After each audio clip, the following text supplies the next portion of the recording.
the 6th consecutive year, Little Big Town hosted the Ride for a Cure, benefiting the TJ Martell Foundation. A new starting point at Mickey Roo's gives them more flexibility with pre-ride plans before they head on down to the Harley-Davidson Superstore in Columbia, Tennessee.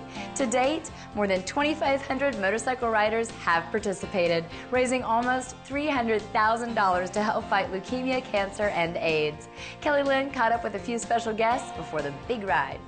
Caught up with the beautiful Lauren Elena this morning for a great cause. Talk a little bit about being here today, and this is the second time you've done something for TJ Martell.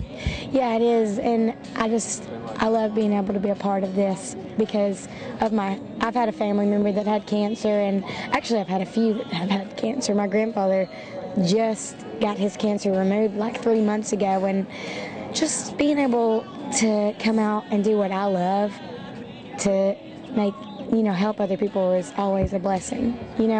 I get to do what I love all the time, but when I can do it to help other people, it makes me feel even better about what I do, and it's just such a blessing.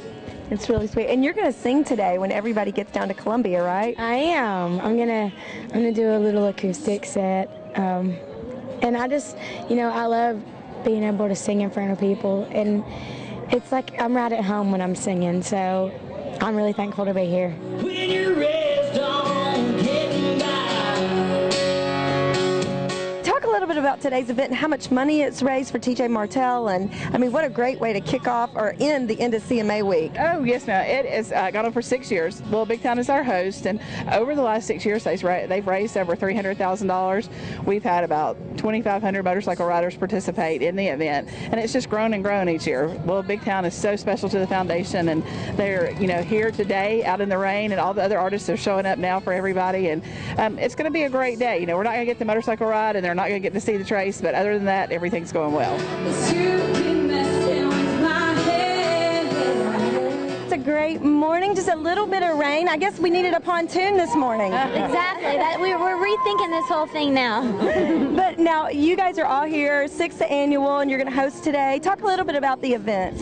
Well, this is Ride for a Cure. It's for TJ Martell, and they do cancer and AIDS and leukemia research, and we just are committed to them because they're committed to finding a cure, and we want to help them and be a small part of finding a cure for these horrible diseases, and they're making great progress. Like, they're really making a difference in people's lives. They are, and there's a great turnout, even with the rain. There is a huge crowd here this morning, a lot of music going on. Good Morning America was just here. That's awesome and very exciting, and then we're going to go from here. We're still going to have the show out in Columbia, so everybody's going to follow in cars or whatever they have, a boat, whatever they can find. A car. And we're going to have a concert down there, so that's going to be all the same. And who all do you have performing today in the lineup? Well, we got Lauren Elena, Love and Seth. Help me out here. Sally Rosie over here that you could hear in the background. She's amazing, and she comes every year. She's always here. She's from Arizona. She comes every year, and she lost her grandmother to cancer, so it's a really special event for her too. Lots of friends. Wicks is coming out today. Okay. Yeah, Mr. Stealing Cinderella. Yeah, he's racing to get here, like from the shows last night, wherever he was. So we really appreciate all the artists, coming out and making a sacrifice. And this morning, on the front of the Tennessean, we have Little Big Town from last night. How was that? That was a good way to wake up this morning. I actually got a text from Luke Laird, who wrote Pontoon with Natalie Hemby and Barry Dean, and he texted me this morning the picture of the Tennessee, and he's like, "How do you like that?" So I love it. I love it. Now, that video, was that so much fun, I have to ask? So much fun and very little work. Yeah. Yes. We were really having a party, and they just filmed it.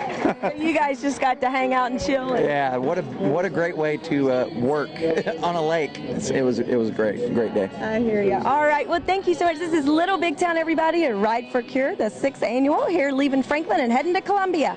Now it's time for a weekly songwriter tip brought to you by Nashville Songwriters Association International. This week we sit down with Mark Narmore as he talks about writing songs that are comfortable to sing. Keep your melody within a 1-octave range. I learned this from vocal producer Chip Matthews, and a lot of times when we're writing, we tend to get the verses low down in the bucket and the chorus way up in the stratosphere. Well, to remedy that, keep the melody within a 1-octave range. Pinpoint your high note and work backwards.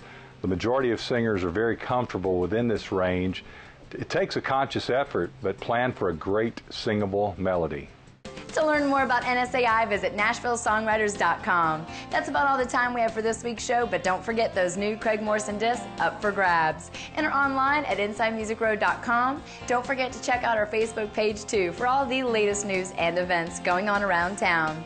We're going to leave you today with the latest from Josh Turner. Here is Time Is Love. Until next time, I'm Bailey for Inside Music Row, and I'll see you again real soon.